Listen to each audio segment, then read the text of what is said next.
बिस्मिल्लाहिर्रहमानिर्रहीम, अस्सलामु अलैकुम। मैं हूं करामत मुगल और मेरे साथ हैं मोहसन नवाज साहब, सीनियर सहाफ़ी हैं, डायरेक्टर न्यूज़ हैं एबीएन न्यूज़ के। आजकल इमरान खान के केस के हवाले से काफ़ी खबरें चल रही हैं, बहुत ज़्यादा केसेस उन पर हो चुके हैं। उनका केस जो है कितना मिलता जुलता है जुल्फ़िकार अली भुट्टो शहीद के केस के साथ, उस पर आज बात करेंगे इस व्लॉग के अंदर। मोहसन साहब बताइएगा, 9 अप्रैल को ही रजीम चेंज हुआ, इनकी हुकूमत बदली इमरान खान की। अप्रैल का महीना ही जुल्फ़िकार अली भुट्टो के लिए ठहरा था फैसले का। कैसे देखते हैं कि इन दोनों केसों में मुश्तरक क्या चीज़ें हैं? बिस्मिल्लाहिर्रहमानिर्रहीम। भुट्टो और इमरान खान में मुमासलतें बहुत सी पाकिस्तानी सियासत की तारीख के हिसाब से पाई जाती हैं। एक तो आपने बताया कि अप्रैल का महीना भी उनका मुश्तरक है। भुट्टो साहब फांसी के तख्ते पर चढ़े थे और इमरान खान जो है वो इक़्तिदार के तख्ते से नीचे उतरे अप्रैल में ही। 9 अप्रैल और 5 अप्रैल की डेट थी। तो एक तो इनकी ये है। दूसरी जो इनमें बहुत बड़ी मुश्तरक दो तीन चीज़ें जो हैं वो हैं कि एक तरह से दोनों को आप कहें तो दोनों पॉपुलिस्ट लीडर थे। सही। एक ऐसा बयानिया बनाना जिसको अवाम में मकबूलियत हासिल हो, मकबूल नारे की बुनियाद पे अवाम के जो है हमायत हासिल करना और फिर उस पॉपुलैरिटी को अपने लिए इस्तेमाल करना। और सबसे जो एक और दोनों की मुश्तरका बात वो है फ़ौजी क़यादत से बरह रास्त टकराव। सही। ज़ियाउल हक ने मार्शल लॉ लगाया 1977 में। भुट्टो साहब के हुकूमत के ख़िलाफ़ उनका तख्ता उल्टा।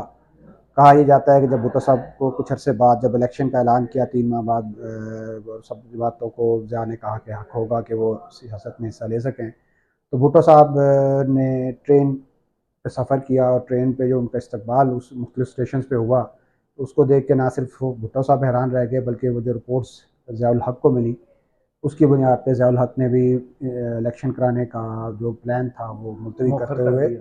भुट्टो साहब को दोबारा कैद कर दिया। सही। और उसके बाद ही भुट्टो से ये फ़िक्रा मंसूब किया जाता है, ज़ियाउल हक से ये फ़िक्रा मंसूब किया जाता है कि उसने कहा था कि फंदा एक है और गर्दनें दो। सही। तो ज़ाहिर है एक ही बंदे को फंदा लगना था, वो गर्दन बाद में भुट्टो साहब की साबित हुई। सही। दूसरा, भट्टो साहब की पार्टी पर जब प्रेशर आया, 40 रुकन थे उनकी जमात में, उनके सीईसी के अंदर 38 ने छोड़ दिया। अभी इमरान खान पे जैसे प्रेशर उन पर उनकी जमात पर आया, उनके लोग भी उसी तरह छोड़ रहे हैं। क्या एस्टेब्लिशमेंट ने अपना तरीकाकार चेंज नहीं किया? ऐसे लग रहा है चीज़ें मुश्तरक जैसे चल रही हैं। पार्टियों को तोड़ना और पॉपुलरिटी को माइनस करना ये तो शुरू से ही फार्मूला रहा है। सही। वो चाहे जुल्फ़िकार अली भुट्टो हो, चाहे बेनज़ीर हो, चाहे नवाज़ शरीफ हो और अब चाहे इमरान खान हो। ये एक बड़ा पसंदीदा फार्मूला है इस्टेब्लिशमेंट का कि पॉपुलर को साइड पे करो और उनको उस पार्टी को ऑप्शन दो कि आप किसी को भी अपने साथ बना लें, लीडर बना लें, हम आपके साथ चल जाएंगे। सही। भुट्टो के बाद मुस्तफ़ा जतोई को ये ऑफ़र की गई भुट्टो के साथ कि आप खुद हट जाएँ और मुस्तफ़ा जतोई आ जाए। बीबी के साथ अमीन फ़हीम और इस तरह के लोगों को ऑफ़र की गई। नवाज़ शरीफ की जगह पे शहबाज शरीफ की हमेशा से ऑफ़र की जाती रही कि शहबाज शरीफ को बना दें अपना पार्टी का कायद, तो वो हमें कबूल है नून लीग। और इमरान खान की जगह अब आपको पता ही है शाह महमूद और इस तरह के एक दो लोगों को ऑफ़र की जा रही है कि अगर ये लोग पार्टी संभाल लें तो पीटीआई काबिल कबूल पार्टी बन जाएगी।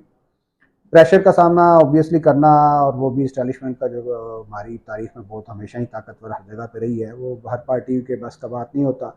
भुट्टो साहब की पार्टी के लीडरों ने तो साथ छोड़ा था। ये एक मुवासलत आप फिलहाल पीटीआई पीपल्स पार्टी में कहने एक और पाई जाती है सही। कि भुट्टो साहब के साथ भी उनके लीडरों ने साथ छोड़ा था, अवाम ने साथ नहीं छोड़ा था, वर्कर ने सही। साथ नहीं छोड़ा था। जिसकी वजह से आज तक जिंदा है। वर्कर्स ने मार भी खाई, फांसी भी चढ़े, कोड़े भी खाए, जलावतन भी हुए, लेकिन वो खड़े रहे पार्टी के साथ, जिसकी बुनियाद पर दोबारा पीपल्स पार्टी को हुकूमत भी मिली। आज भी अगर आप देखें तो ग्रास रूट लेवल पे इमरान खान के साथ वर्कर खड़ा है। सही। लीडर्स छोड़ रहे हैं, लीडर्स के ऊपर प्रेशर की नौयत और होती है, वर्कर के ऊपर और होती है। तो वो ये एक और मुवासलत इन दोनों पार्टियों में और दोनों लीडरों में पाई जाती है कि प्रेशर के तहत दोनों पार्टियों को तोड़ा जा रहा है। भुट्टो की पार्टी बज़ाहिर टूटी थी लेकिन उसने अपना जो ग्रास रूट लेवल पे एक अपना स्ट्रक्चर बरकरार रखा और उसका नतीजा हुआ कि बीबी जब वापस आई 86 में और फिर 88 में बेनज़ीर की हुकूमत भी बन गई। तो अगर पीटीआई का ये पहला इम्तिहान है, अगर सही। पीटीआई भी इस इम्तिहान को अच्छी तरह से गुजर जाती है और उसके वर्कर जो है एक रियासत मुखालफ उसकी रियासत के जो उसके ख़िलाफ़ इकदाम हैं उसको बर्दाश्त कर लेता है और अपनी नज़रियात पे अपनी सियासत पे खड़ा रहता है, तो मेरा ख्याल है फिर पार्टी का मुस्तकबिल बन सकता है। सही। भट्टो साहब को भी ऑप्शन दिया गया था वर्ल्ड कम्युनिटी के दबाव के बाद कि वो बाहर चले जाएं, लेकिन उन्होंने चूज़ किया कि मैं तारीख में ज़िंदा रहना चाहता हूँ और पाकिस्तान में भी। अभी इमरान खान को भी यही ऑप्शन दिया गया है। क्या ये चीज़ इमरान खान को यहाँ भुट्टो के लेवल पे लेके आती है कि सोच और थिंकिंग तकरीबन सेम है? इसमें भी हमारी तारीख में दो मिसालें पाई जाती हैं, एक जुल्फ़िकार अली भुट्टो की और एक मियां मोहम्मद नवाज शरीफ की। सही। भुट्टो साहब के लिए तकरीबन सारी दुनिया के मुख्तलिफ स्पेशली मुसलमान लीडरों ने अपील की थी ज़िया गवर्नमेंट से कि इनको छोड़ दिया जाए, जलावतन करके हमारे मुल्क में भेज दिया जाए तो हम इनको अपने पास रख लेंगे। कहा भी ये जाता है कि भुट्टो साहब को ऑफ़र भी की गई थी, लेकिन भुट्टो साहब ने जो एक मशहूर फ़िक्रा कहा कि जी मैं तारीख़ में ज़िंदा रहना पसंद करूँगा। अगरचे मेरा अपना ज़ाती ख्याल ये है कि शायद ऐसी कोई ऑफ़र भुट्टो साहब को ज़ियाउल हक सही। नहीं कर सकता था, क्योंकि ज़ियाउल हक के लिए एक ही ऑप्शन था, जैसे पहले मैंने आपको बताया कि जी। उसके फ़िक्रा जनरल चिश्ती ने जो लिखा कि जी। एक फंदा गर्दनें दो दो हैं गर्दनें हैं। हाँ। भुट्टो को छोड़ना ज़िया के लिए किसी सूरत भी ऑप्शन नहीं था, चाहे वो जलावतनी क्यों ना होती। दूसरा ऑप्शन, दूसरी हिकमत अमली है मियां नवाज शरीफ की, जो उन्होंने 2001 में मुशर्रफ के coup के बाद 2000 में अपनाई। वर्ल्ड कम्युनिटी का ये प्रेशर आया तो प्रेशर आया, लिबनानियों ने, सऊदियों ने प्रेशर डाला, कतरियों ने प्रेशर डाला। मियाँ साहब ने खुद भी अपने कुछ उनके जो बाहर लोग मौजूद थे उन्होंने बैठ के उनसे बातचीत की, और मियाँ साहब ने जो कहते हैं इंग्लिश में to fight for another day, hmm. उन्होंने मौका हासिल किया और बाहर चले गए, और आखिर बिल वो फिर वक्त ने साबित उनके लिए और बात वजीर सही भी आजम भी साबित बने। की कि दोबारा वापस भी आए, वजीर आजम भी बने, उनका भाई 2 साल और अभी भी कोर्ट में। वही ऑप्शन यूज किया। अब भी वही ऑप्शन यूज़ किया कि बाहर चले जाएं, फांसी पे चढ़ने से बेहतर है कि बाहर चले जाएं। सही। अब ये इमरान खान तीसरे उसी मोड़ पे खड़े हैं कि उनके पास एक ऑप्शन है नवाज शरीफ का, सही। कि वो पार्टी के से सदारत से हट जाएं, अपनी चेयरमैनशिप छोड़ दें, किसी और को आगे आने दें, कुछ अर्सा खामोश होकर बैठें, चाहे बाहर चले जाएं चाहे पाकिस्तान में रहें, और फिर वक्त मुनासिब वक्त आने पे जो आ ही जाता है हर सियासी पार्टी के लिए 3-4 साल बाद, फिर दोबारा वापस आ जाएं।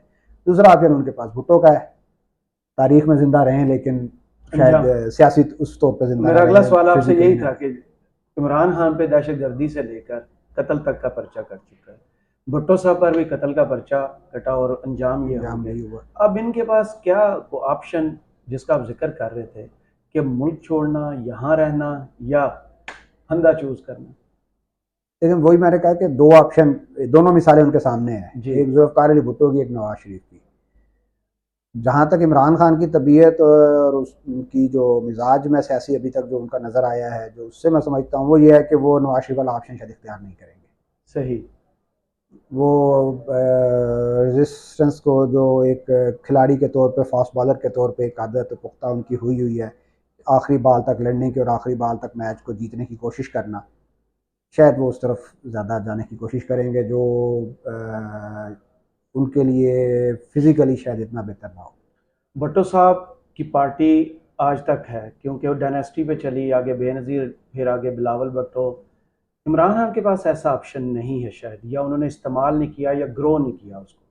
तो पीटीआई का एंड क्या पीपल्स पार्टी की तरह हो सकता है या डिफरेंट होगा कि इमरान खान अगर इस पार्टी से माइनस होते हैं तो ये पार्टी भी ख़त्म हो जाएगी? पीटीआई इमरान खान के साथ है, सही। क्योंकि हमारे जो इस तरह की साइड कंट्रीज़ हैं वहाँ पे डायनेस्टीज़ की अपनी एक अहमियत होती है। बिल्कुल। इंडिया में भी है, श्रीलंका में भी है, बांग्लादेश में भी है, आप देख लें बार बार वो ख़ानदान, वो लोग हुक्मरान में आए, हत्ता कि अमेरिका में भी बुश फैमिली की डायनेस्टी है। ये हमारे थर्ड वर्ल्ड कंट्री में ज़्यादा है, यहाँ पे वहाँ पीपल्स पार्टी है, फिर मियाँ साहब नवाज शरीफ की भी एक डायनेस्टी बन चुकी हुई है। लेकिन इमरान खान के चूँकि अपने बच्चे यहाँ नहीं हैं और वो बाहर हैं, तो पीटीआई में ऐसी कोई डायनेस्टी बनी नहीं। तो सही। पीटीआई का मुस्तकबिल इमरान खान के बगैर छोटे छोटे ग्रुपों में तकसीम होना ही रह जाएगा। मेरा ये ख्याल है कि 3-4 जो मेन, एक बड़ा धड़ा शायद कोई इस तरह का बन जाए जो एक प्रेशर ग्रुप बन जाएगा, जिसको 20-25-30 सीटें कभी मिल जाया करेंगी, और वो प्रेशर ग्रुप के तौर पे हुकूमतों में अपना हिस्सा वजूद ले लिया रहेगा करेगा। लेकिन अहमियत उस तरह नहीं लेकिन होगी। वो कभी पीटीआई इमरान खान के बगैर वाली पीटीआई कभी वजारत उज़्मा भी हासिल कर सकेगी, मेरा नहीं ख्याल। सही। या शायद परवेज़ इलाही की तरह वो 10 सीटों के साथ कभी क्या वज़ारत है, आला हासिल और कर अगर लेंगे, ऐसा पार्टी नहीं। बचानी है तो फिर अपने आप को माइनस करना जरूरी है। पार्टी बचानी है तो, और ख़ुद को भी बचाना है, तो इमरान खान को फ़िलहाल मेरा अपना यही अंदाज़ा है कि ये अगले 3 साल, जी। आपको पता ही है 3 साल की मुद्दत जी जी होती है, जी। तो अगले 3 साल के लिए उनको खामोश बैठना उनके लिए ज़्यादा फ़ायदेमंद है। और जो जरदारी साहब ने भी कहा था कि आप तो 3 साल के लिए आते हैं, हमने हमेशा यहाँ सियासत करनी है। सही। तो तो उनको भी यही ज़हन में रखना चाहिए। उनको भी यही ज़हन में रखना चाहिए कि 3 साल हैं, 3 साल आराम करें, सही। उसके बाद।